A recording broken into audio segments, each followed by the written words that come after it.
Evening, and thank you so much for being here. Good evening. Thank you for having me. I'm excited. So you've been mayor before. I have been. Yeah. How long were you mayor and when was that? I was mayor for 8 years. My years roughly overlap the Obama years, so from 2008 to 2016, and I've also been on the city council before and currently. And so what makes you, sorry about that, so what makes you qualified to be mayor? Well, I like to say that the city of Coronado has invested 18 years in training me in how to be, the most effective public servant I can be.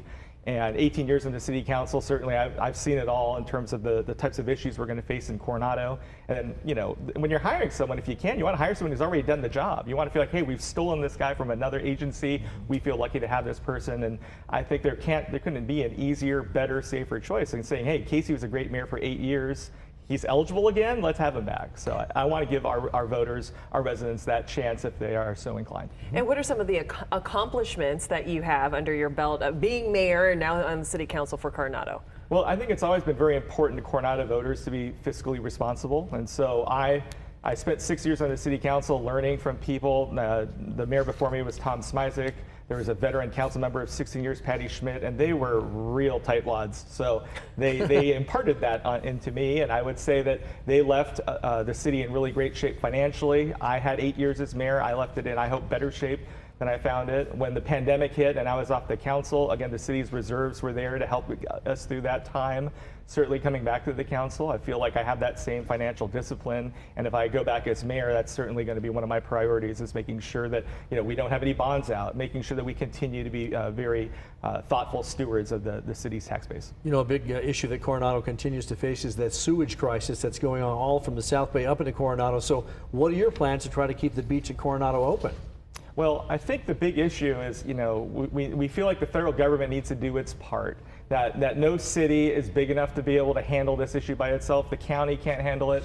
And to the national government's credit, they have come up with, over $400 million in funding to finally address the infrastructure issues that exist. So my job is to help seal the deal.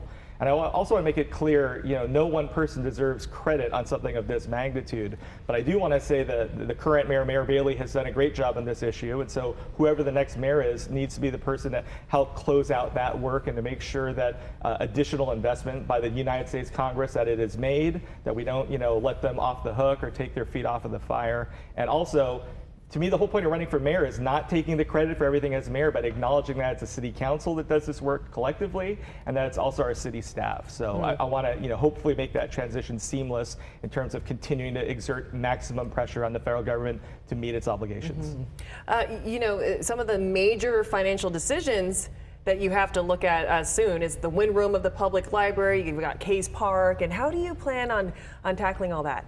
Well, I've rejoined the city council for the last 4 years, from 2020 to the present, and I think that we have not done a good enough job as a council in terms of knowing how much money do we have in the bank, how much money are we spending every time we say 10 million on the wind room or 20 or 30 million for Case Park. So one of the things I'm going to pledge is that we're going to try to get back to that sort of discipline where we first look at what's the state of our finances, what can we afford, are any of these projects so big, so important, and so expensive that we need to consider bonding? And I hope the answer is no to that. But I feel that we take for granted that we have a lot of money set away, and then we say, okay, let's go ahead and do this project. So I want us to get away from that habit of saying yes to a project first and then coming back later and say, well, where does that put us, in terms of our bank balance? So I think that we could do a better job, and I certainly am committed to doing so myself.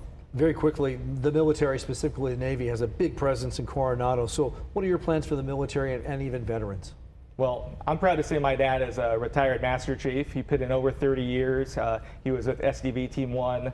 I think a big part of running for office in Coronado is proving to the community you're from Coronado, you get the place. If you're from Coronado, there's probably a 50% chance you have a military connection. So for instance, on our current city council, I think we have 2 people who are veterans, and on the third who's the son of a veteran. So you don't have to explain the military to me. I certainly lived it as a little brat. I've tried to be less of a brat since, but and I'm also a teacher at the high school, and so again, conservatively 30–40% of my students are part of military families. So again, you don't need to guess with me. I know how to take care of our military families. I've worked with, 4 different base commanders, as mayor, maybe closer to 8 of them as a mayor and a council member. So I'm very accustomed to that work. All right, Casey Tanaka, thank you so much for joining us tonight.